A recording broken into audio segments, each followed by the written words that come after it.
What if I told you that the one thing most of us think makes us run faster, pushing off the ground as hard as we can, is actually the very thing holding us back?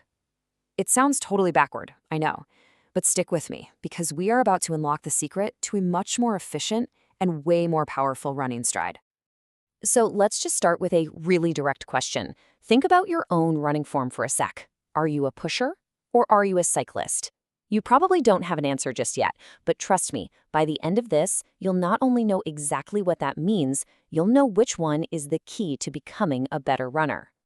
So here's the game plan. First, we're going to break down this core conflict, pushing versus cycling.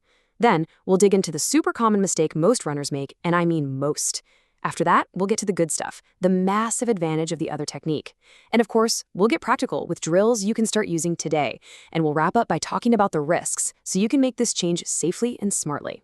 All right, let's get right to the heart of it. What is the real, fundamental difference between these two ways of moving your body? This right here, it flips the whole idea of running on its head. We all instinctively think running is just a series of powerful pushes against the ground. But the secret to effortless, efficient running isn't about pushing harder at all. It's about cycling your legs. The most important moment isn't how hard you push, it's about the release. It's about getting your foot off the ground at the absolute perfect moment. Okay, so to really get why cycling is such a game changer, we have to talk about the villain of this story, the late push. This is that thing that feels so powerful, but is secretly wrecking your speed and just draining your energy. So, what exactly is a late push? Well, it's pretty much what it sounds like. We've all done this, right? That feeling of trying to squeeze out every last bit of power from your stride, keeping your foot on the ground for as long as possible, fully extending your leg behind you, and getting that big, aggressive toe off. It feels right, doesn't it? More push equals more speed. But the physics tells a totally different story. And here is exactly why that feeling is so misleading. First off, you get hit with major diminishing returns. The second your foot passes behind your body, you're not really pushing yourself forward anymore. You're just pushing yourself up. It's wasted energy. And second, and this is so important, you create this long, slow pendulum. A straight leg trailing way behind you takes a ton of time and effort to swing forward again. It literally puts a speed limit on your legs, often capping your cadence below 170 steps per minute. Okay, so enough with what we're doing wrong. Let's talk about how to make it right. This is what we call early recovery, and this is where the physics of running finally starts to work for you instead of against you. Early recovery is the polar opposite of a late push. Instead of lingering on the ground, you make it a priority to get your foot off the ground the very instant your body has passed over it. You're basically cutting that push short and immediately starting the next cycle by pulling your knee forward. And this is where the magic happens. By lifting your foot off the ground quickly, you tap into your body's own natural elastic energy. Your tendons store and then release that energy just like a snapped rubber band, which propels you forward with way less muscle work. And hey, remember that big, slow pendulum we talked about? Well, by bending your knee early, you shorten that lever, and a shorter lever can swing forward much, much faster. This is what unlocks your cadence, letting it jump up into that sweet spot of 180 or more steps per minute.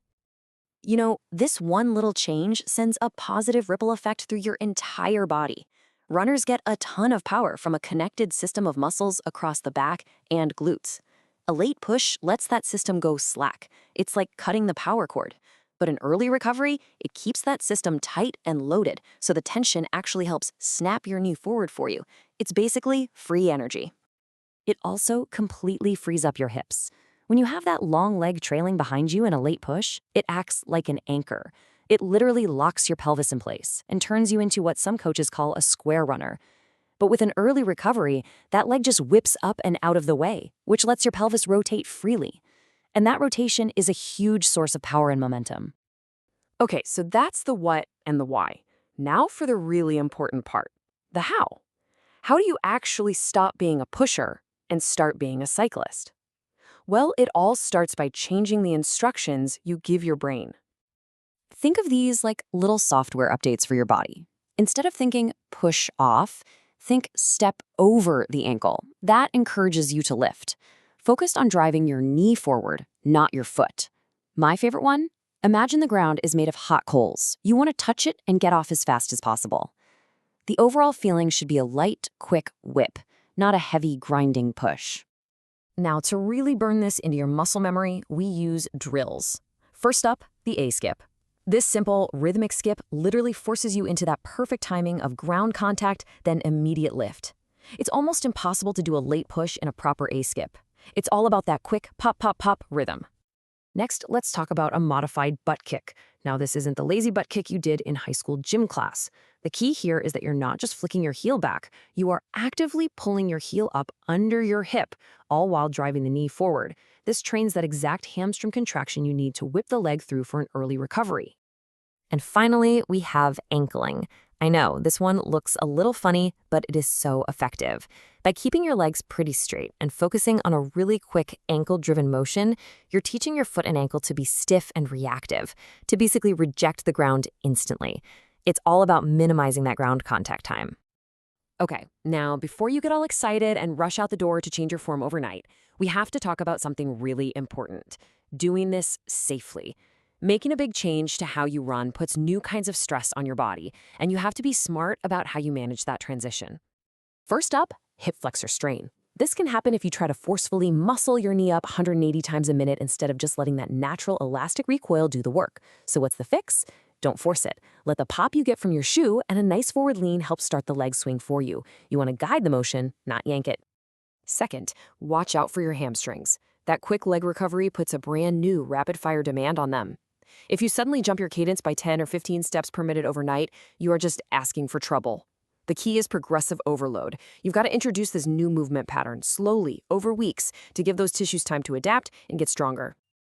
And finally, the Achilles tendon. Quicker steps mean the force of each landing is a little more concentrated. So, to protect your Achilles, the trick is to keep your toes pulled slightly up towards your shin as your foot swings forward. This is called active dorsiflexion, and it pretenses your calf muscle, turning it into a fantastic shock absorber for that tendon. So let's just wrap all this up with a really powerful idea from the source material. This isn't just some tiny little tweak to your form. Making this shift from being a late-stage pusher to an early recovery cyclist is described as nothing less than graduating from recreational running to performance running. It's that big of a deal. And that brings us all the way back to that first question. This is about working smarter, not harder. It's about using the laws of physics to your advantage. So now that you know the secret, are you ready to stop pushing and start cycling?